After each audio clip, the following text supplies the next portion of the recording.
Bienvenue, aujourd'hui on plonge dans un sujet fascinant, comment l'intelligence artificielle transforme la vitesse de création des startups. Oui, et on va s'appuyer pas mal sur les idées d'Andrunga, le cofondateur de Coursera et AI Fund.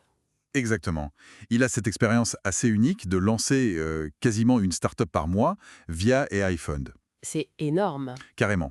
Alors l'idée c'est de voir quelle stratégie, quel changement de mentalité l'IA impose pour accélérer l'innovation. Prêt? Allons-y. Et d'ailleurs, N insiste beaucoup sur un point dès le départ, la vitesse d'exécution. C'est c'est devenu presque l'indicateur numéro un du succès pour une startup IA. Ah oui, la vitesse avant tout. Alors, premier point, l'IA, c'est plus seulement un outil. C'est un vrai booster, un accélérateur fondamental. Tout à fait. Et il parle notamment de ce concept d'IA agentique. C'est intéressant parce que ça va plus loin que, disons, la simple génération de texte. L'IA agentique, qu'est-ce que ça veut dire concrètement? Comment ça marche? En gros, au lieu de juste exécuter une tâche simple, l'IA agentique, elle va initier un cycle complet. Elle peut planifier, chercher des infos, rédiger une première version, puis elle va se critiquer elle-même. Ah oui, autocritique. Oui, et ensuite réviser. Alors c'est vrai, pour une tâche spécifique, ça peut prendre un peu plus de temps, mais le résultat final est souvent bien meilleur, bien plus abouti. D'accord, donc on passe d'une commande simple à un vrai processus itératif géré par l'IA. C'est ça, un processus de travail en quelque sorte.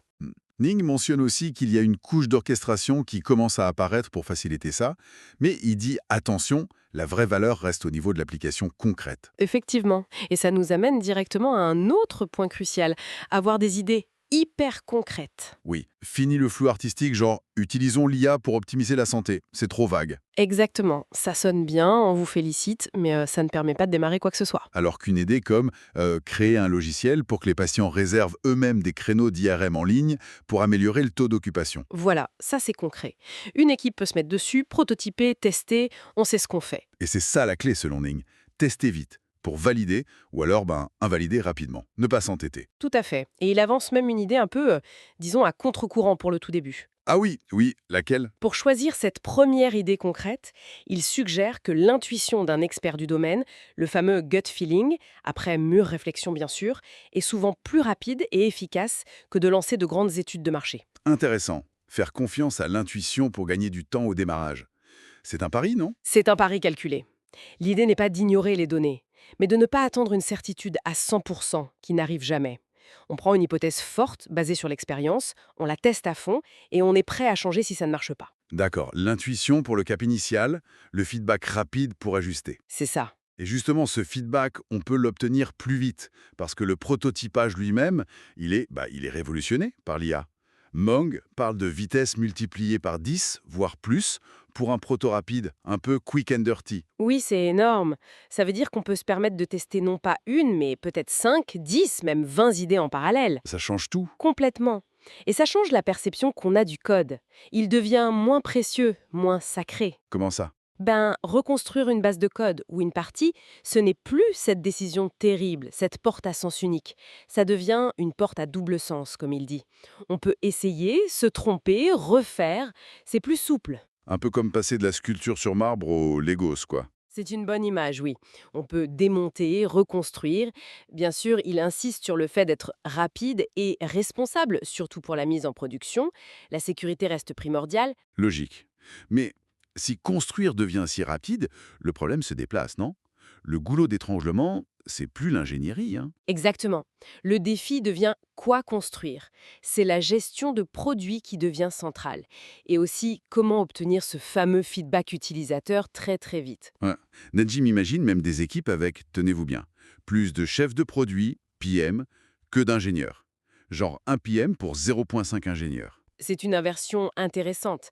Et pour le feedback, il faut être créatif. Ça va de l'intuition experte au début à carrément aller parler à des inconnus dans un café ou un hall d'hôtel pour avoir des réactions brutes. Ah, et l'approche directe. Jusqu'au test AB plus classique quand le produit mûrit. L'objectif, c'est à la fois de tester l'idée, mais aussi d'affiner sa propre intuition grâce à ses retours. D'accord. Et dernier point important qu'il soulève, pour aller vite, il faut quand même comprendre un minimum l'IA. Pas être un expert mondial, mais Mais comprendre les briques de base, oui. Savoir ce qu'est le prompting, le RAG, Retrieval Augmented Generation, le fine-tuning, comprendre quand utiliser quoi. pour faire les bons choix techniques et éviter de partir dans une mauvaise direction pendant des semaines. C'est exactement ça. Savoir combiner ces briques ouvre des possibilités immenses, mais il faut choisir les bonnes pour le bon problème. Et ça aide aussi à faire le tri dans tout le bruit médiatique, la hype autour de l'IA. Ah oui, absolument. Nem met en garde contre certaines narratives un peu extrêmes.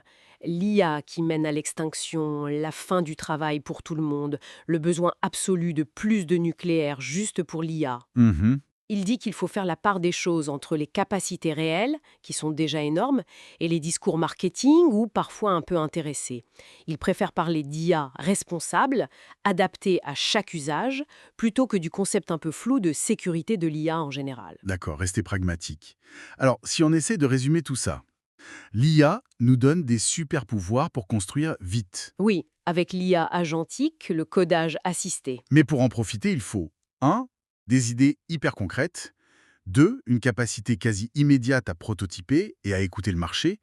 Et 3. Une compréhension suffisante de l'IA pour choisir les bons outils. C'est ça. Et du coup, l'avantage concurrentiel, il se déplace peut-être. Ce n'est plus seulement je construis vite, mais je décide vite quoi construire et je valide cette vision super rapidement. La capacité à définir la bonne direction et à la confirmer devient clé. Exactement. La compréhension du besoin utilisateur, l'interaction humaine, ça devient encore plus critique. Ce qui nous laisse peut-être avec une question pour la route. Si le code lui-même est de plus en plus généré ou assisté par l'IA, et si les grands choix techniques sont plus réversibles, est-ce que la compétence humaine la plus précieuse demain, ce ne serait pas moins la maîtrise technique pure Hmm. que l'art de poser les bonnes questions, de définir le bon problème et d'interpréter finement les retours, même faibles, des utilisateurs? C'est une excellente question. La capacité à dialoguer avec l'humain et avec la machine pour trouver la bonne voie. C'est peut-être ça la nouvelle clé.